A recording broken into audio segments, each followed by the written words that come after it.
when you wrote the song My Way for Frank Sinatra, he should have blown you. I mean, that is some song. That is a great song. That was low on my list of what I wanted from Frank Sinatra. Picture this.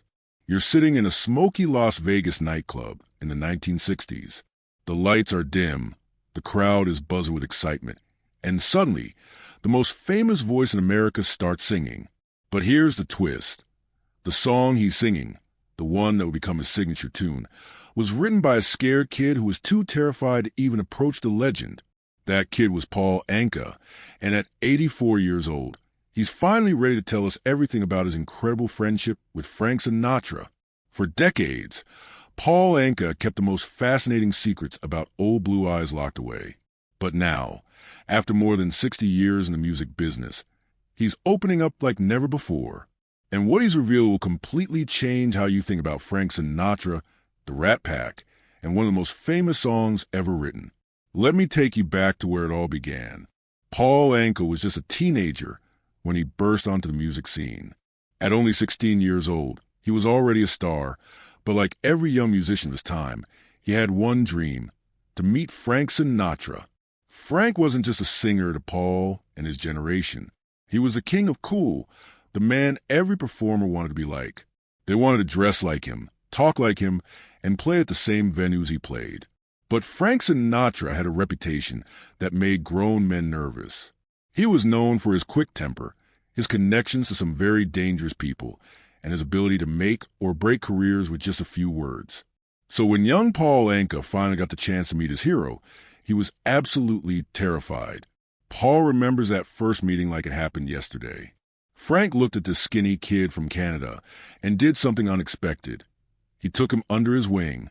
Frank started calling Paul the Kid. And before long, Paul became like a little brother to the entire Rat Pack.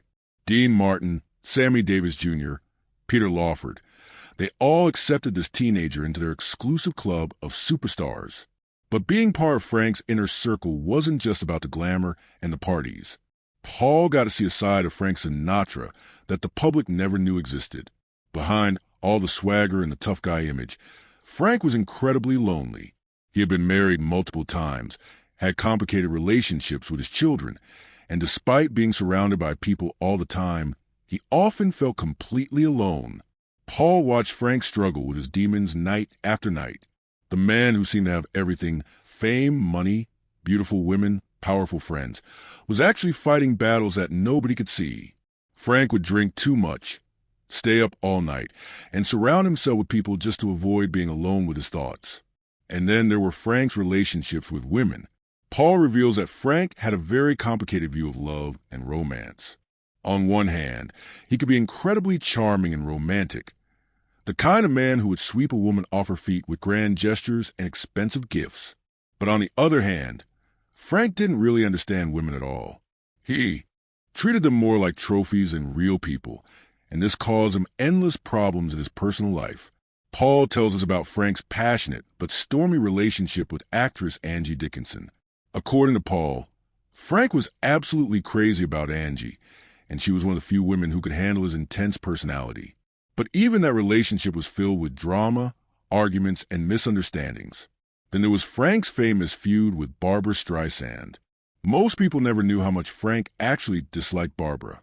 Paul reveals that Frank thought Barbra was too demanding, too difficult to work with, and frankly, he just couldn't stand her personality.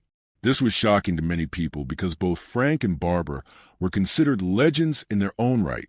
But perhaps the most interesting revelation Paul shares is about Frank's alleged connections to organized crime. For years, rumors swirled about Frank's relationships with mobsters and crime families. Paul was there for many of these interactions, and he paints a picture that's both fascinating and terrifying. Frank wasn't a gangster himself, but he definitely moved in circles where very dangerous people were common.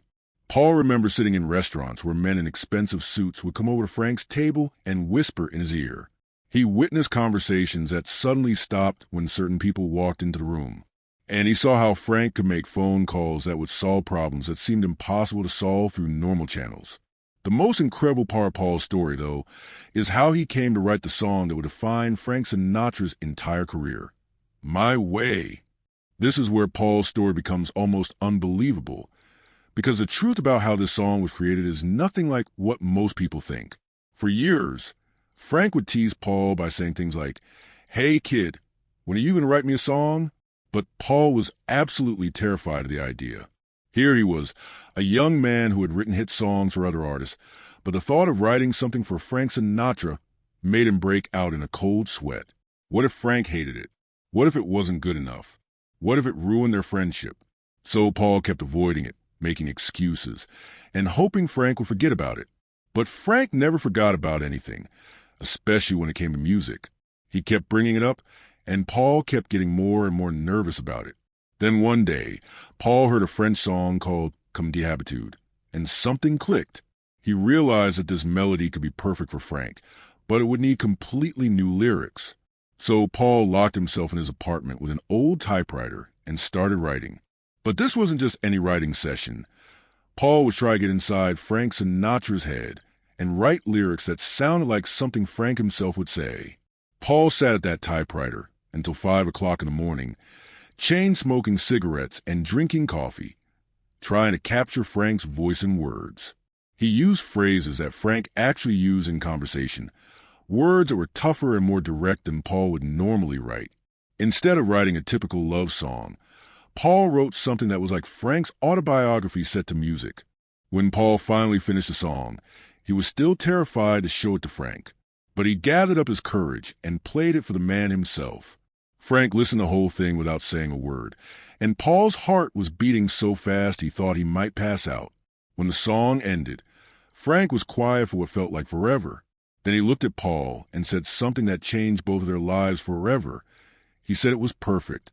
But here's the part that most people don't know. Frank almost didn't accord my way at all. Even though he loved the song, Frank was going through a difficult period in his career. He was thinking about retiring from music. He was having problems with his record label, and he wasn't sure if he wanted to put out any new songs. Paul had to convince him that this song was special, that it would be something people would remember forever. Frank finally agreed to record it, but even then, he wasn't completely confident about it. The recording session was tense, with Frank trying the song several different ways before he was satisfied. But once it was finished, everyone in the studio knew they had just heard something incredible. When My Way was released, it became an instant classic. It perfectly captured Frank's personality, the confidence, the independence, the refusal to apologize for living life on his own terms. The song became Frank's signature tune and one of the most covered songs in music history. And Paul, the scared kid who was too nervous to write for his hero, had created a masterpiece. But success came with its own problems. Paul reveals that as My Way became more and more popular, Frank started to get tired of singing it. By the end of his career, Frank had performed the song thousands of times, and he was sick of it. He once joked to Paul that he wished he had never asked for a song in the first place, because now he was stuck singing My Way for the rest of his life. The relationship between Paul and Frank lasted for decades, through Frank's marriages, his career ups and downs, and his eventual decline.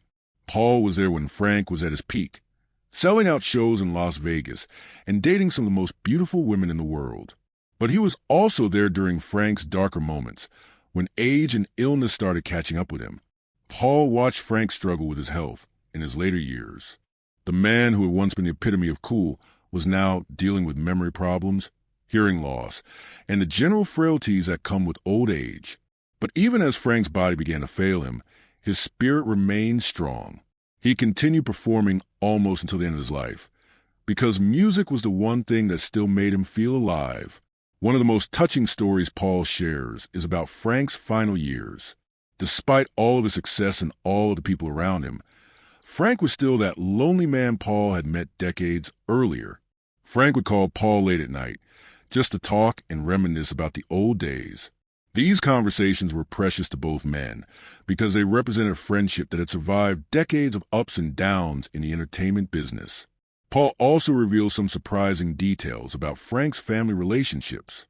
While Frank loved his children, he wasn't always the best father.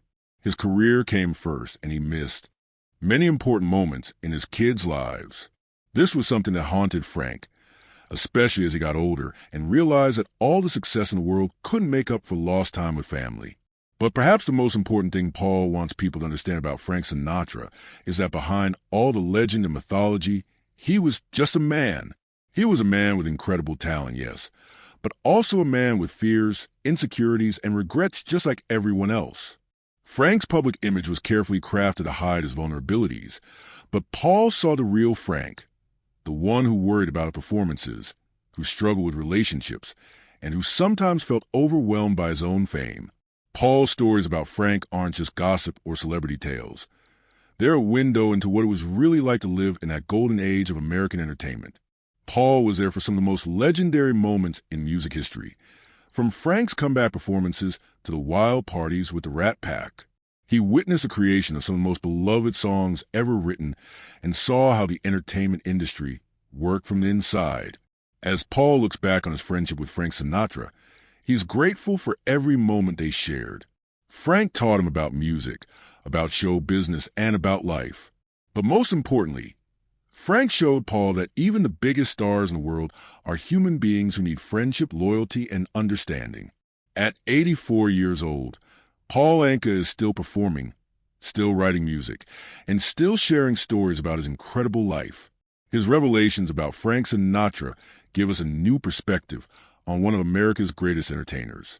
They show us that behind the cool facade and the legendary performances was a complex, fascinating man who touched the lives of everyone around him. The friendship between Paul Anka and Frank Sinatra lasted for over 4 decades, surviving changes in the music industry, personal struggles, and the passage of time.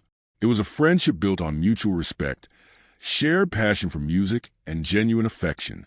And now, thanks to Paul's willingness to share these intimate stories, we can all get a glimpse of what it was really like to know Frank Sinatra, not just a legend, but the man. These revelations remind us that the greatest artists are often the most complex people. They have the same needs, fears, and desires as everyone else, but they also have the gift of being able to touch millions of lives through their art. Frank Sinatra's music will live forever, but now we also have Paul Anka's memories to help us understand the person behind the voice that defined an era. So the next time you hear My Way playing somewhere, remember the story behind it. Remember the scared young man who sat up all night writing lyrics that would become immortal. Remember the friendship between 2 musicians who came from different backgrounds, but shared a love of music that lasted a lifetime. And remember that sometimes the best stories are the ones that take decades to tell. If you enjoyed learning these incredible secrets about Frank Sinatra and Paul Anka's amazing friendship, make sure to hit that like button and share this video with your friends and family. There are so many more untold stories from music history that deserve to be heard. Subscribe to our channel and ring that notification bell so you never miss another fascinating tale from the golden age of entertainment. What other legendary musicians would you like to hear secrets about? Let us know in the comments below, and we might feature their story next.